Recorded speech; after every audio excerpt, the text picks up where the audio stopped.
What's up, everybody? This is the truth of the Odyssey.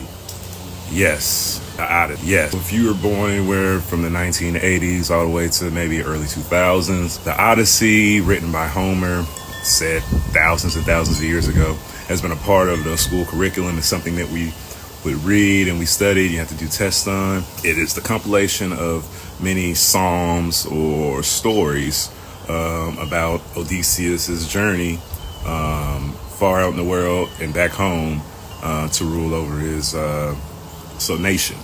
Directed by Christopher Nolan, one of the most greatest cinematic directors of our time and of most of all time. He professionalizes in high-class cinema.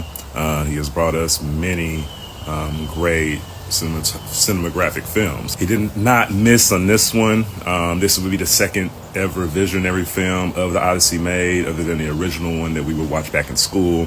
This is the modern take, and with the director being Christopher Nolan, he has very much realism he brings to his movies to where it doesn't seem astronomical. And the down-to-earthness that he does bring to this movie brings that surreal, nice feel. It's not too over the top, because if you are telling a fantastical story, it is very hard to much bring something more grounded down to earth into something that is a possibility of a story passed down that could have happened.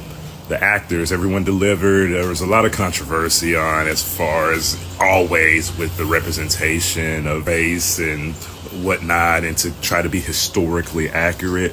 And as it may seem, a lot of people are ignorant to the fact that many ethnicities did exist and coincide and exist within certain societies. The fact that they touch on that and the fact that they even show that shouldn't have people up in arms as much. It should be actually cause people to go study and open up the horizons of how people actually did live back then, to the not different as to how it is now.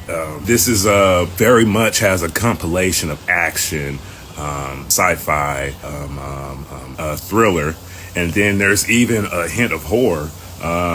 Visiting these places where obviously the creatures of giants, cyclopses, and all of these things, you see the story is told in act, and every act is invigorating. I will say maybe one of the acts could have been removed, but there are so many stories within the Odyssey that they just picked which ones, and I can tell which ones could be more down to earth. And you have to think, back in those times, it's all about pillaging and pilgrimage and taking over and in a sense becoming sophisticated. So his journey, he's facing all these foes, and